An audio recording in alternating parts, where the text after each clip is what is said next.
Hello everyone, my name is Yue. Welcome to another episode of Cello Magic with Cellist-in-the-park. In this episode, we will talk about practice. Like my title said, don't practice hard, but practice smart. Stay tuned.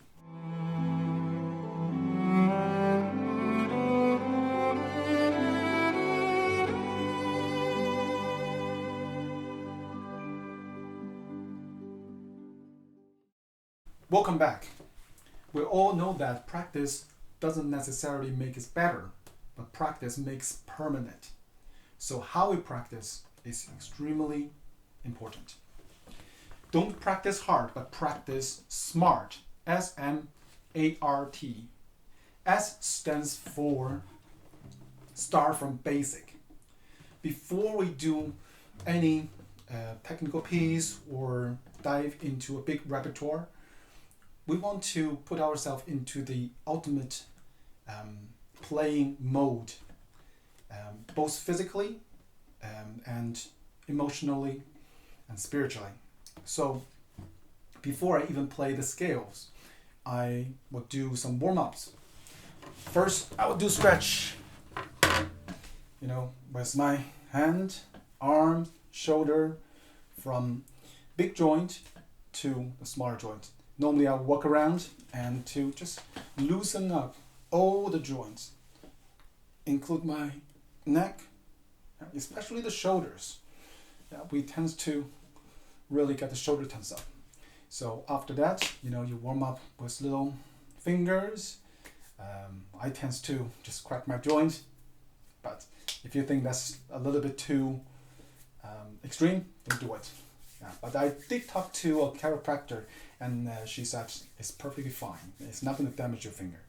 So make sure everything is warmed and you're ready to get your bow into your hand. Then I would do some bow finger exercise. I will do vertical exercise like this to get all the fingers working. This is just remind me the sensation and the feeling of how all the fingers moving in the right hand. Okay, vertical, horizontal. I can play this in the air as well as on the string. And this scratching the string, basically I'm changing the amount of the hair, which we do all the time when we're playing, and you need to have that sensation in your finger, have that feeling in your hand, so you can do that at your will. Okay, so just warm up on that motion, and then you can do some pinky push-up. Take the bow, just lift the tip of the bow with your pinky only, and slowly, not just do this. Yeah. And then you can do some windshield wiper. We all know that.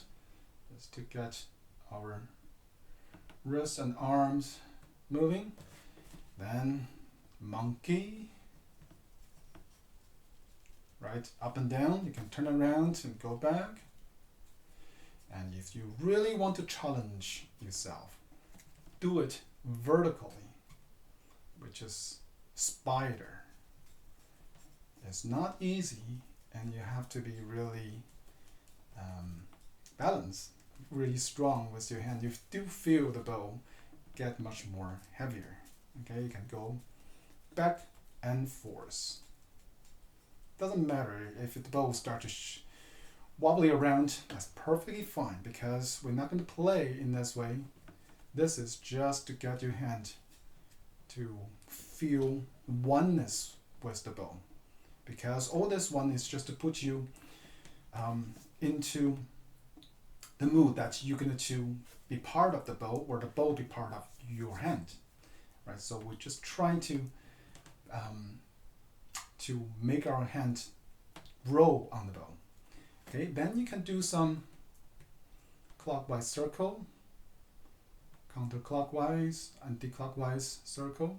That's very, very nice. Yeah, don't use your arm to do this, but only use your hand.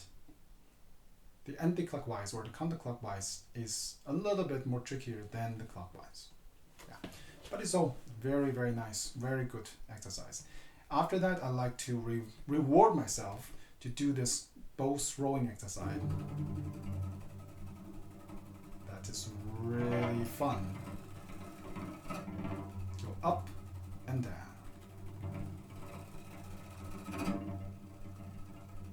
So, all this exercise, if you want to get more detail, just leave your comment and question below. I will maybe put that into my next video. Okay?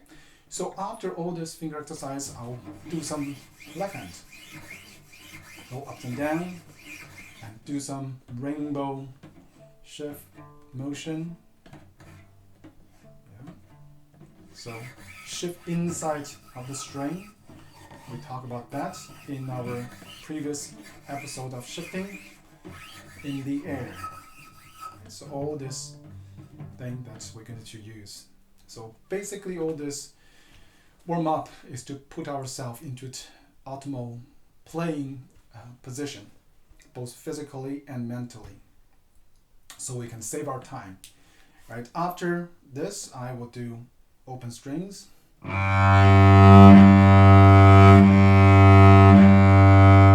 Very, very gentle. Don't have to produce huge sound, but very gentle, and try to be as easy, as flow, as flexible as possible. Yeah, try to feel this circle of the bow change in the end. Everything is curved like Tai Chi. Everything is flowing. You can do the Cazal sprawl, which is go from the frog all the way to the tip.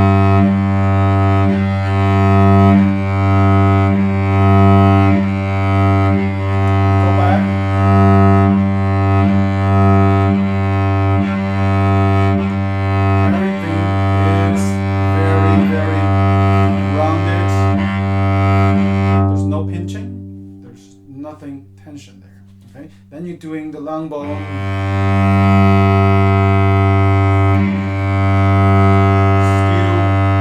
try to produce as smooth, as warm, as natural as possible, the sound. After that, you try different strings, of course. Then you're ready to play a scale. But I think all this probably take you about 10 minutes. But if you start from this basic, you'll put yourself in a much better position to dealing with the big repertoire later. Practice SMART. The letter M stands for Measurable Progress. I am a big fan of Jim Kwik, the American meta-learning guru.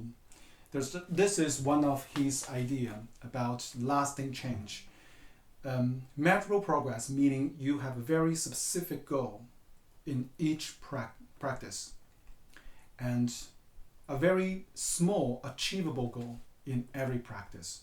So you can always have a little bit baby step growth each time, because a huge leap is possible but very, very rare. And most of the time we have this very slow progress, slow growth. And let's say if you want to practice intonation, just set up your goal for one note. Let's say E major, E minor, just to play this E note in tune. Okay, check with the open G.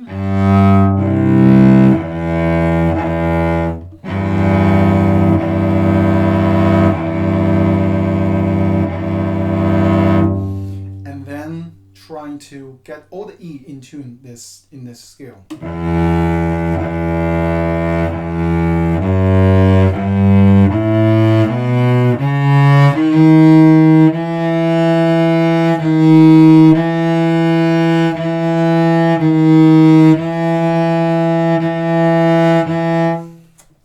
So small section, you can just do one octave and get all the E in tune, right? And then you can record yourself and listen if that happened or not. Or you can use the apps like Tunable or other apps that you can download to use your phone to check. But I still think the human ear is the final say, because sometimes even if it's in tune or it's out of tune, it's not always accurate. So do trust your ear more in the end. Then if you want to practice speed, let's say the popper number 6.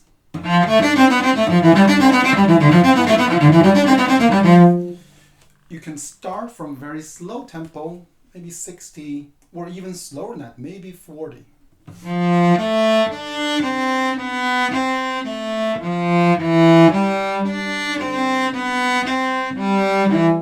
You can do 1 bar or 2 bar and just focus on each position. Yeah, remember to group the note. Don't think about individual note when you play fast. Even when you practice slow, you still have to practice the way that you're going to play fast. And that is a common mistake, because when we're doing slow, we're doing everything in this kind of slow motion. But still, you're doing the slow motion of a fast playing. Like you're doing jogging when you practice the fast speed. You're not doing walking. Okay? So use this metronome to monitor your speed, and you can increase the speed maybe by 5 BPM each time until you go up to the speed that you want. But small interval, small measurable progress. Now letter A stands for asking the right question. Lots of time when we encounter a problem, the first thing come to our mind is, why this happened to me? Why I'm so unlucky? Why can I have better finger? Why can I have a better cello, better bow, and so on and so forth? But those kind of questions didn't lead to any solution. That can only bring all the negative feeling to yourself and make the things worse. Because our human mind is such an amazing machine, and our thinking process is basically asking questions. So if we ask the right question, we will find the right solution. So let's say, for example, this popper etude number 6, there is a shift to the 4th position on the pinky that I always struggle with.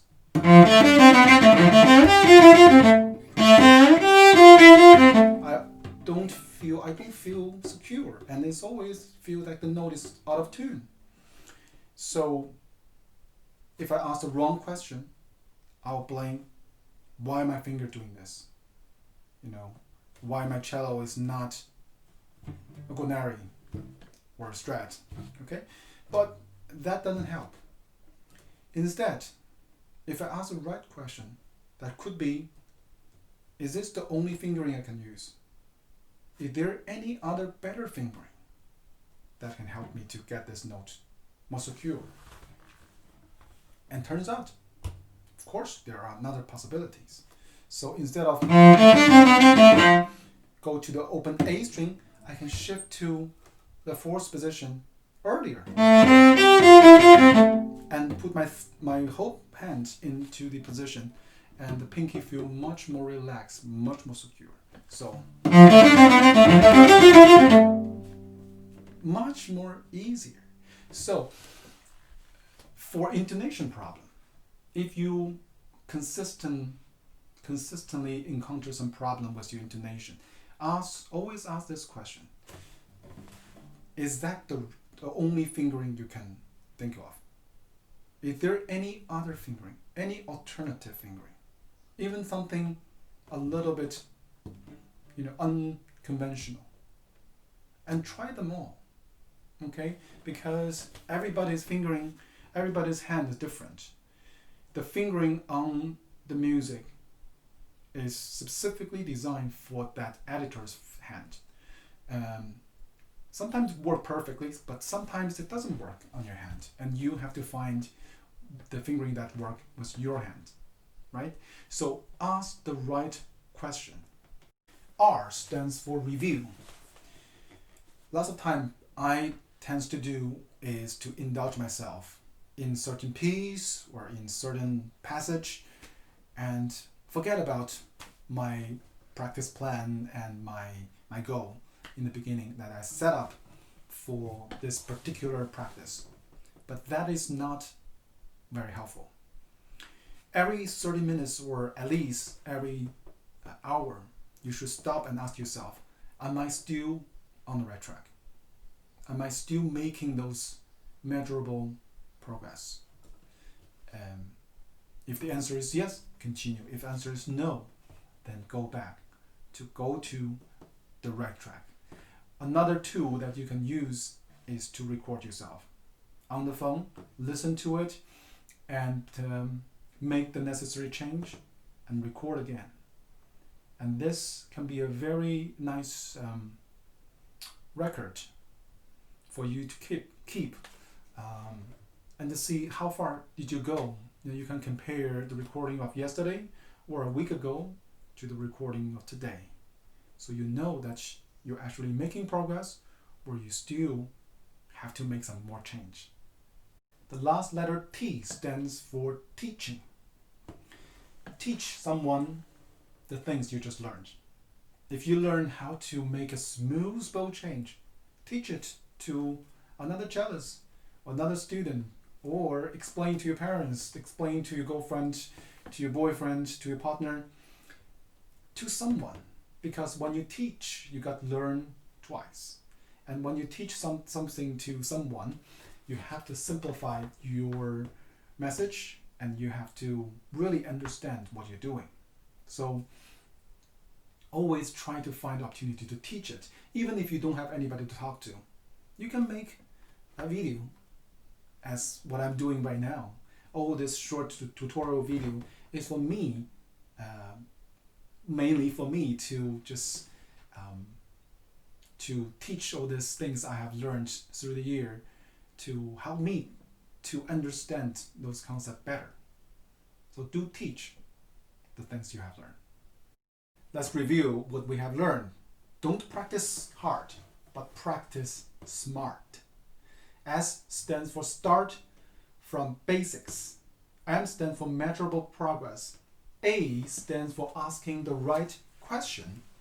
R stands for review, and T stands for teaching. If you think those tips are helpful to you, do give a thumbs up and subscribe to this channel. You can leave your questions and comments below, and I will see you in my next episode. Just a little bit spoiler, in my next episode, I won't give you any acronyms, but something very special. Until then, keep making cello magic.